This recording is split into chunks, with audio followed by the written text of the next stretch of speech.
Good morning, sir, ma'am. My name is Shivani Basavaraj, and today I will be presenting my thesis project, which is on National Museum of Architecture.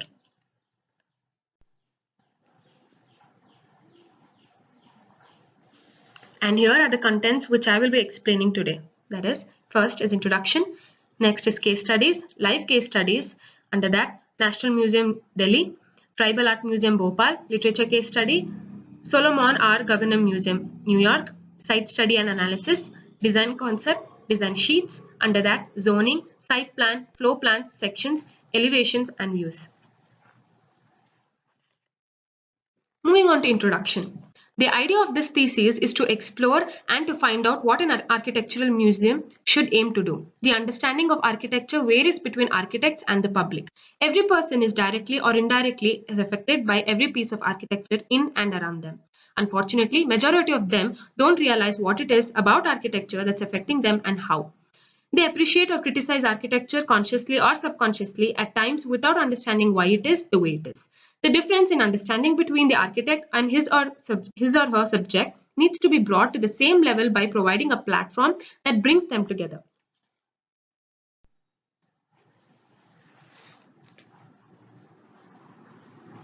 Now, the question is why museum? The National Museum of Architecture can provide the matrix for motivation and inspiration to emerge from a deep understanding of history of our own architecture and its relevance and place in contemporary conditions. This museum will become a center for knowledge for everyone visiting the place. It will become an iconic place what people want to see when they visit the city. Also, an inclusive public place for people from all backgrounds to gather and talk about architecture.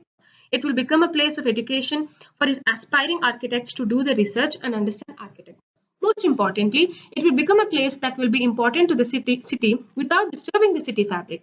It will stand out not only in terms of its form, but in terms of spatial experience. Architectural expression will be such that it will reflect the past, present, and the future for architecture.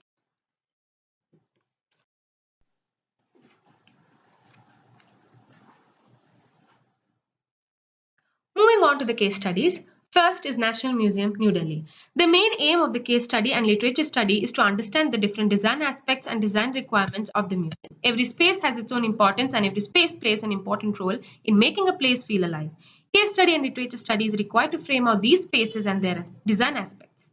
The National Museum in Delhi is one of the largest museums in India. It holds a variety of articles and artifacts ranging from historic era to a modern work of art. The National Museum is located at Janpat Road, connected to the Rajpath, New Delhi. The museum was built by Maurice Guire in May 1946 at Central Courtyard. The museum is situated at the corner of Janpat and Maulana Azad Road over an area of 7.5 acres with a built-up area of about 18,000 square meters. The material used for the interiors are glass, wood and stone, and for the flooring, wood and marble. Aluminium is also used in partition wall. The building is made of using high-strength RCC and red sandstone. Types of light used in this museum are focused light, diffused light with the use of concave and convex lens, and no natural lights are used in this museum.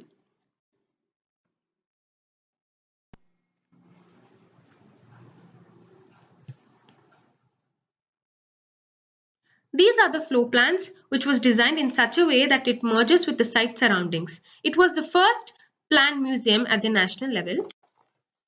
The building is in a fan shape with a circular courtyard in between surrounded by a covered veranda. The building comprises of 4 storied with a basement.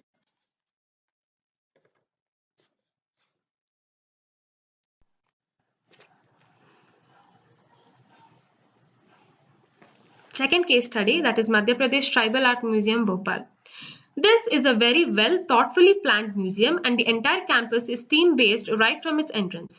Every artwork has some meaning to it which is beautifully depicted. This museum provides a new museum's vision, a visitor's experience and an organizational plan which makes it one of its kind. The exhibition and display units are creatively developed through unique design ideology which separates this museum from an orthodox museum. Best thing about the Tribal Museum Bhopal is the way of displaying tribal and different cultures. People can actually touch the sculptures, they can feel the material. All the sculptures and the other showcasing things were created by the tribal people themselves using the basic and old techniques. The museum is built on a site of 7 acres. The museum is amongst the best designed over museum in India. It is designed over a space of 28,000 square meters.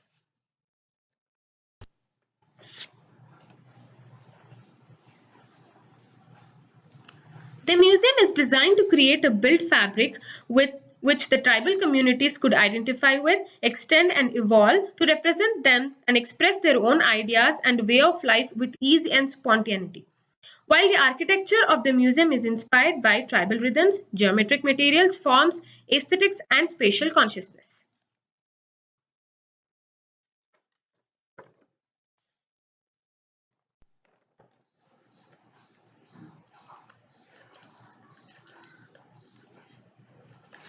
Moving on to Solomon R. Guggenheim Museum, New York, which is often referred to as the Guggenheim, is an art museum.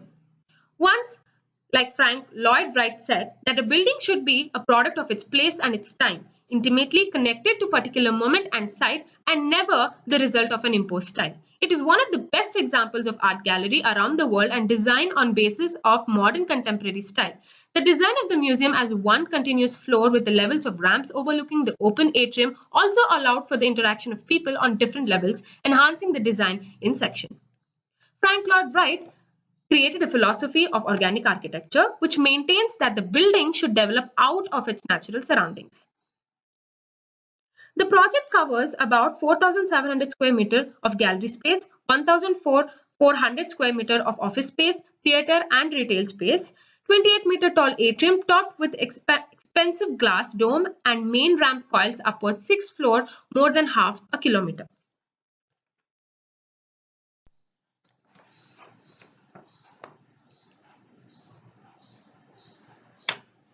Skylights was originally intended to illuminate the painting in natural light, but were changed to artificial to have more controlled lighting. The huge 29-meter atrium was designed for proper lighting conditions. Luminance ceiling was designed further for more light. Despite the critics, there is no doubt that Wright's decision or design for the Guggenheim Museum provides a spatial freedom that is known to his style.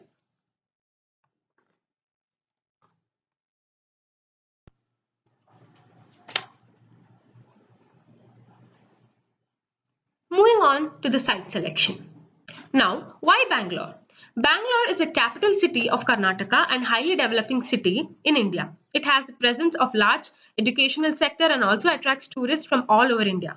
Bangalore is known as the Silicon Valley of India because of its position as the nation's leading IT exporter. A demographically diverse city, Bangalore is a major economic and cultural hub and is the fastest growing major metropolis in India. Now, site selection criteria. Site is in the premises of Bangalore University campus. It is next to National School of Drama and Indira Gandhi National and Gana Bharati Samudaya Bhavan Center for Arts. Site is close to a main city, which has double road approaches and opposite to Gana Bharati police station. Has better connectivity to larger metro station, auto stand, bus stops and satellite bus stand. There will be an active movement and easy access to students and public as well, since there are many universities, colleges, visual art college and architecture college next to the site.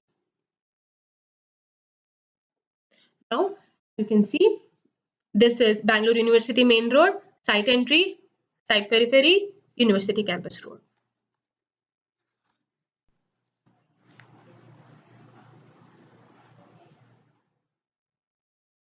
Moving on to the site analysis, our first concern would be climate. So climate, classified as the tropical wet and seasonally dry season that starts from December to February, summer season March to May, monsoon June to September. Next, precipitation. Here,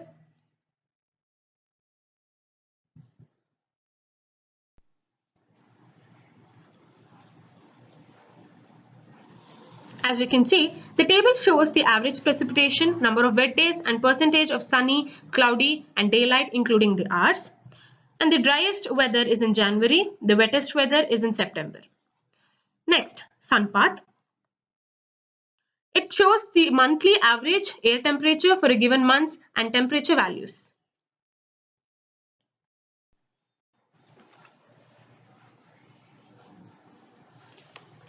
These are circulation and land use map, and in bylaws, the main road in front of my site is 30 meters wide.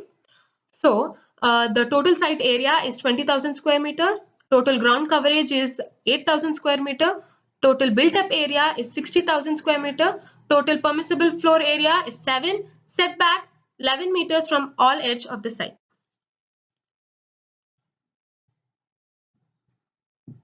Accessibility from main road, that is Bangalore University Road, which is towards the south.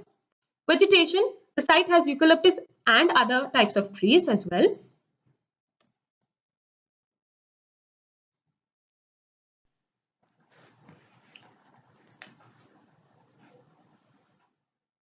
And coming to the context, site is located towards south end and the Bangalore University campus. Beyond the site boundary, there is existence of mixed residential buildings. Right side to the site, there is University bus stop and Gana Bharati police station opposite to the site. The site selection shows the highest and the site sections shows the highest and the lowest contour from the road level. These are the main city landmarks and their distance from the proposed site.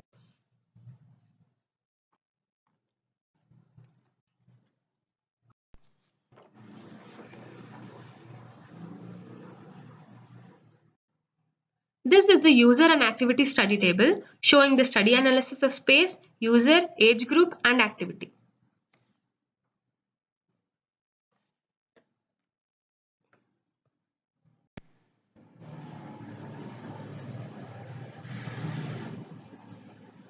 Moving on to concept and initial ideas, I have categorized brief onto 3 national building volumes based on connectivity to each requirement. Now these are the conceptual sketches of interior building courtyard, interior plaza, the site entry. Now here the volumes are rotated to adapt to the site and surroundings to create facade lines. This is to create flows and arrival so that the volumes are shaped to create clear arrivals and connection through central atriums. Each block in the building has described with its own individual identity by its professional environment.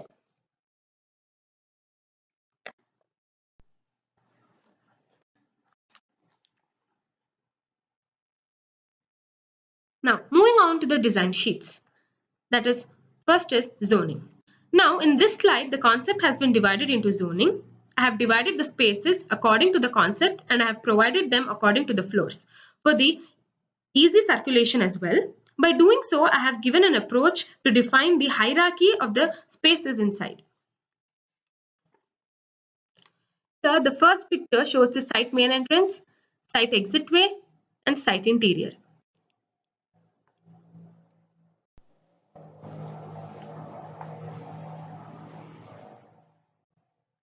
Moving on to the site plan, as we enter to the site, there is a security cabin. As we move on towards the main entrance, there is a drop-off point, and from there, visitor can move either to the basement or move on to the surface parking. And the surface roads are taken on this side of the building so that it can be an easy entry for loading and unloading, and also to provide the services to the building. Next, the basement. As we go down through the huge corridor, it leads to the basement. There I have provided parking space for 2 and 4 wheelers. Also, I have provided a space for service like high tension room, machine room and HVAC room.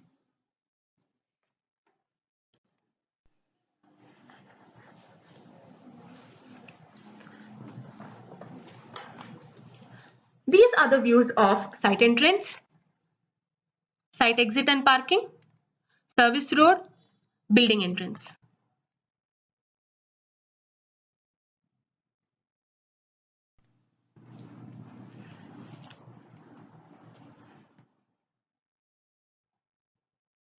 As there is a drop-off point over here, we enter the building towards this way with a huge portico with security check-in.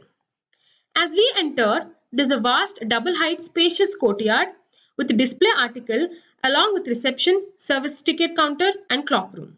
I have provided an exit door which connects Central Plaza with connecting all 3 blocks along outdoor gallery. And the second block has entry from the plaza, where it consists of administration blocks, which has director's cabin, conference room, executive staff rooms, and VIP waiting lounge. As we move further, I have provided skylight and also given a jali wall in front of the water body to achieve natural light. And in this portion of the block, it consists of a fire escape, staircase, washrooms, lost and found, storeroom, locker rooms, service staircase, lifts, and loading and unloading bay where the trucks can park easily.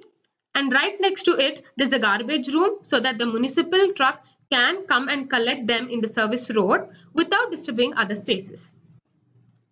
I have provided outdoor gallery between block 2 and block 3 where they can display outdoor sculptures and can also conduct exhibitions and workshops in this space. In block 3, there are services such as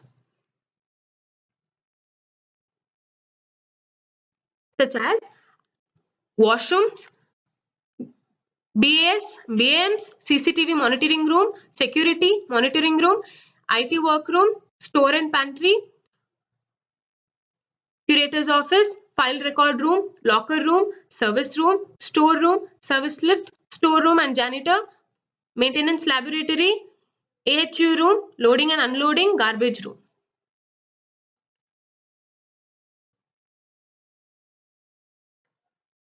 And the central plaza is the transition space by interlinking blocks, as well as it is a gathering space provided with seating spaces along with dry gardens and water body.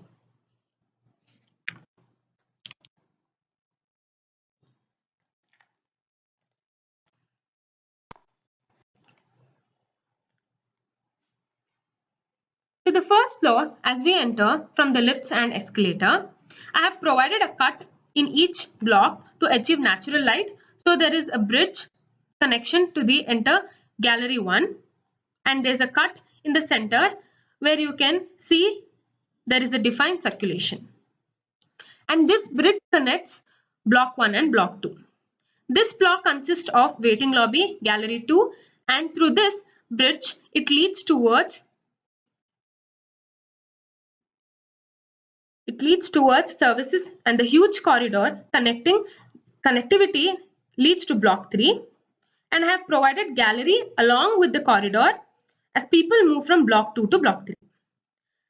The third block has the atrium right next to the corridor, and it has spaces such as gallery 1, storeroom, gallery 2, gallery 3, storeroom, museum shop, maintenance laboratory, storeroom, again storeroom, kitchen and museum canteen.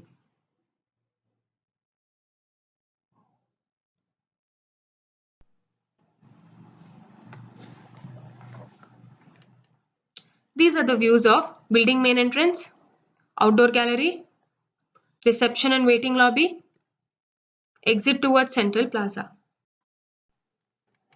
Central Plaza view, administration block, executive staff room, conference room, galleries, artifacts kept inside glass,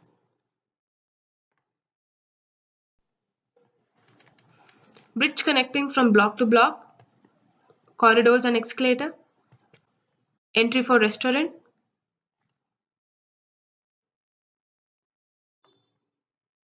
natural light from skylights.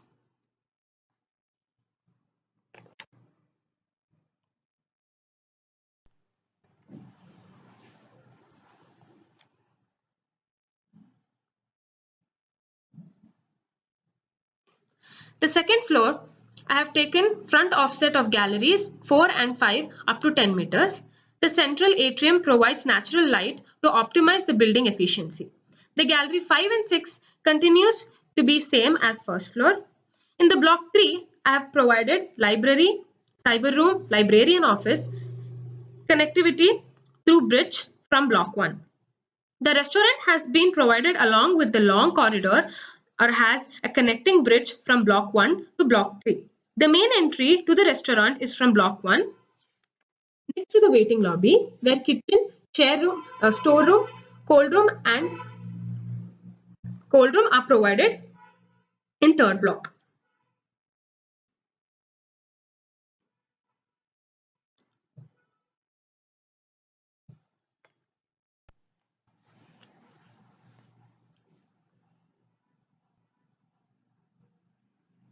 In the last floor, again, the auditorium and multipurpose hall facade has been taken 10 meters offset to achieve the spacious space for the halls.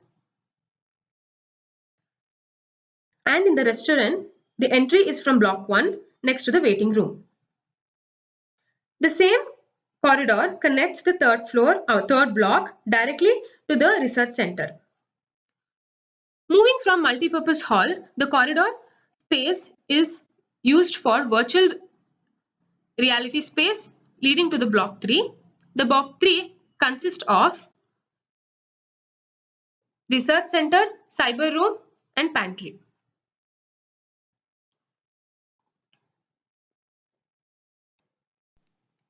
Now these are the views of waiting lobby, restaurant, galleries, research center, informative desk in corridors,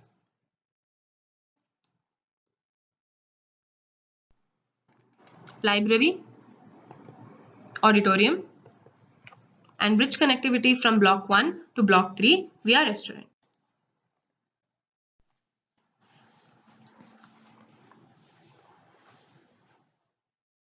Moving on to sections. The section AA has been cut from block 2 to block 1, spaces showing administration, entrance, clock room, waiting lobby, exit towards plaza, and fire escape staircase. The section BB has cut from block 3 to block 1, which are washrooms, CCTV monitoring room, skylight, central plaza, galleries, and auditorium.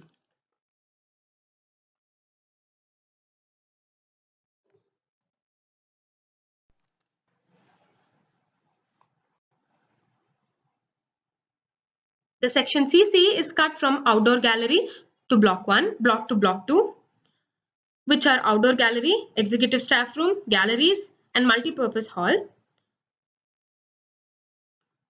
Now the section DD is cut from block 2 to central plaza, showing service areas, storeroom, galleries, virtual reality space, central plaza, the garden area, gathering spaces, and restaurant.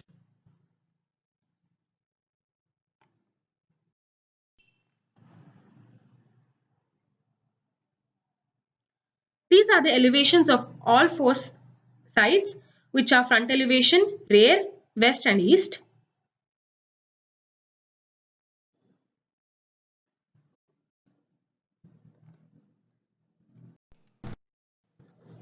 These are the views of exterior views.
And with this, I would like to end my presentation. Thank you.